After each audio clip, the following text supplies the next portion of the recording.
ठीक है। अब एक चीज़ आपको हमेशा मैं बता देता हूँ, अगर हमारे पास कुछ ऐसा कोई डिस्टेंस है, ठीक है, डी इक्वल्स टू जो भी हमारा परपेंडिकुलर डिस्टेंस था w1x1 plus w2x2 plus b divided by root over of w1 square plus w2 square, अगर ऐसा है, अगर हम इसके साथ कोई कांस्टेंट c है, c मल्टीप्लाई कर दिए ऊपर नीचे दोनों तरफ, तो क्या डिस्टेंस चेंज होगा? मतलब क्या हमारा जो हाइपरप्लेन का डायरेक्शन है, जो एंगल है या जिस पॉइंट पे हमारा हाइपरप्लेन खड़ा है, क्या वो चेंज हो जाएगा अगर हम सी से मल्टीप्लाई कर दें?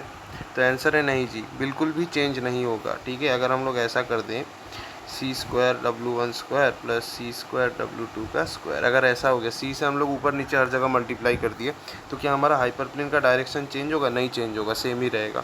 ठीक है, अगर हम लोग 1/c से मल्टीप्लाई किए, ठीक है, अगर हम लोग 1/c से मल्टीप्लाई किए, यानी अगर कुछ ऐसा कर दिए w1x1 plus 1/c w2x2 plus beta by C divided by root over of w1/c इसका होल स्क्वायर प्लस w2/c इसका होल स्क्वायर, अगर हम ऐसे भी स्केलिंग कर दिए, तो क्या हमारा जो हाइपरप्लेन है, हाइपरप्लेन का एंगल या डायरेक्शन या कुछ भी चेंज होगा? नहीं, नो चेंज इन डायरेक्शन और एंगल, कोई चेंज नहीं होगा।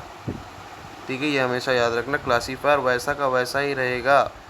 ठीक है, चाहे तुम कुछ भी कर लो, सी से मल्टीप्लाई करो, डिवाइड करो, ऐड करो, सब्ट्रैक्ट करो, वो चेंज नहीं होगा। और हमेशा एक चीज़ आपको याद रखना है, ये जो हमारा हाइपर प्लेन है, ये मेनली दो वेक्टर्स के बीच, दो पॉइंट से डिस्टेंस लेता है, जो उसके नियरेस्ट पॉइंट्स है उनके बेसिस पे ही वो हाइपर प्लेन बनाता है, इसीलिए सपोर्ट वेक्टर्स हम बोलते हैं। जैसे मैं अगर तुम्हें बताता हूँ, ध्यान से देखना, अगर हमारा कुछ ऐसा है, मान लो कुछ इस तरह से है, ये हमारे मान लो, और ये हमारा सपोर्ट वेक्टर है, और यहाँ पे मान लो कुछ ऐसा है,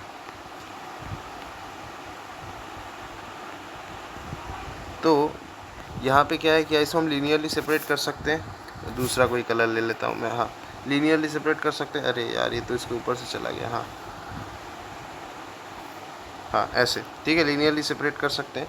तो ये बेसिकली ये हाइपरप्लेन हमने कैसे बनाया, इसके नियरेस्ट जो दो पॉइंट्स है which are these and these, इनके रेस्पेक्ट में हमने बनाया, कि ताकि हमें हाइपरप्लेन ऐसे बनाना है कि इस प्लेन से इस सपोर्ट वेक्टर का जितना डिस्टेंस है, इस प्लेन से इस सपोर्ट वेक्टर का भी उतना ही डिस्टेंस है, बाकी का हम नहीं देखते हैं। ठीक है, इसीलिए जो हमारा नेगेटिव हाइपरप्लेन है, नेगेटिव हाइपरप्लेन हम यहाँ खींचते हैं, और जो पॉजिटिव हाइपरप्लेन है भैया, हम वो यहाँ खींचते हैं। तो ये मेनली इन दोनों चीज़ पे ही फोकस करता है। अगर हम इसके अलावा बाकी जितने भी डेटा पॉइंट्स हैं, उनको अगर हम लोग डेटा सेट से हटा भी देंगे, तो भी हमारा जो हाइपरप्लेन है वो ऐसा ही रहेगा। क्यों? क्योंकि ये सिर्फ सपोर्ट वेक्टर पे डिपेंड करता है, ओनली सपोर्ट वेक्टर्स पे ही डिपेंड करता है, और किसी पे डिपेंड नहीं करता है। तो अगर हम लोग हटा भी दिए बाकी सारे डेटा पॉइंट्स को, तो कोई फ़र्क नहीं पड़ता। ठीक है, कोई फ़र्क नहीं पड़ता। सो ये हमेशा आपको याद रखना है कि hyperplane depends on S V. ठीक है, यही मुझे बताना था, हाइपरप्लेन डिपेंड्स ऑन एस वीज ओनली, ये सिर्फ और सिर्फ सपोर्ट वेक्टर पे ही डिपेंड करता है। ठीक है, आई होप आपको समझ में आ गया होगा। ठीक है, सो इतना ही कहना था।